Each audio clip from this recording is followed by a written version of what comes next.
ఢిల్లీలో కాసేపట్లో అఖిలపక్ష సమావేశం ప్రారంభం కానుంది. వైమానిక దాడులపై పార్టీలకు కేంద్రం వివరణ ఇవ్వనుంది. ఇప్పటికే దాడులకు సంబంధించిన వివరాలను రాష్ట్రపతి, ఉపరాష్ట్రపతికి వివరించారు ప్రధాని. ఈ ఆల్ పార్టీ సమావేశానికి కాంగ్రెస్, జేడీయూ, ఎన్సీపీ సహా పలు జాతీయ పార్టీలు హాజరు కానున్నాయి.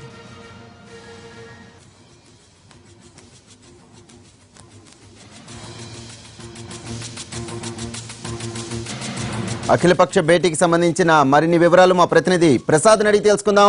ప్రసాద్, అఖిలపక్ష భేటీకి ఎవరెవరు హాజరు కానున్నారు? పూర్తి డీటెయిల్స్ ఏంటి?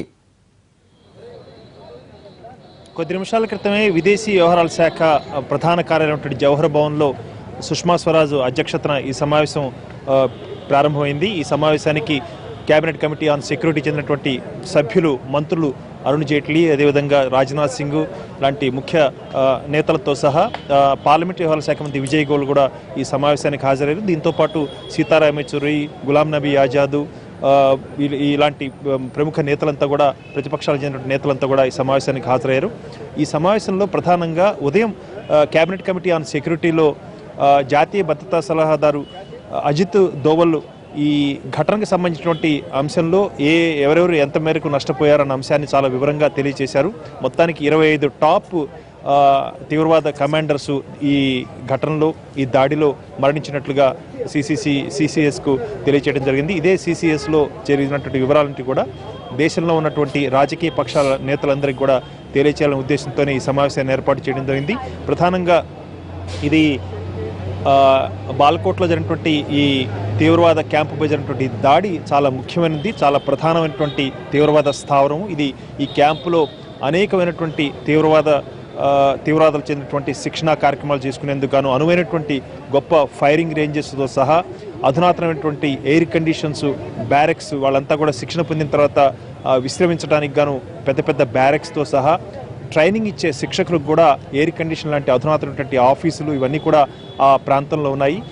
ఇది మామూలుగా ఒక ఏదో తీవ్రవాద చెందినటువంటి స్థావరం కాదు. ఇది అత్యంత ప్రధానమైనటువంటి జైషే మహమ్మద్కు చెందినటువంటి శిక్షణ చెందినటువంటి ఒక ప్రధాన స్థావరం. ఇక్కడ అనేక మంది గ్రూపులుగా ఇక్కడ శిక్షణ పొందుతుంటారు. వారందరికీ కూడా అన్ని వసతులతో కూడిన ఫెసిలిటీస్ ఉన్నాయన్న అంశాన్ని ఉదయం సిసిఎస్ మీటింగ్లో దాదాపు 40 నిమిషాల పాటు ప్రధానమంత్రి నివాసంలో జరిగిన సమావేశంలో అజిత్ దోవల్ చాలా వివరంగా తెలియజేశారు. ఇదే అంశాలను ఈరోజు ఇప్పుడు ఈ అఖిలపక్ష సమావేశంలో కూడా రాజకీయ పక్షాల నేతలందరూ కూడా తెలియజేసి ఏ పరిస్థితుల్లో ఎందుకు ఇలాంటి నిర్ణయం తీసుకుంది, ఈ మేరకు దాడులు ఏ రకంగా జరిగిన అంశాన్ని కూడా బాధ్యత గల ప్రభుత్వంగా ఈ రాజకీయ పక్ష నేతలందరూ కూడా తెలియచేయాలనే ఉద్దేశంతో ఈ సమావేశాన్ని ఏర్పాటు చేయడం జరిగింది. అదేవిధంగా ప్రపంచవ్యాప్తంగా దౌత్యపరంగా తీసుకున్నటువంటి చర్యలను కూడా విదేశాంగ వ్యవహారాల శాఖ చెందినటువంటి ఉన్నతాధికారులు కూడా ఈ సమావేశంలో పాల్గొని వీరందరికీ కూడా వివరించనున్నారు.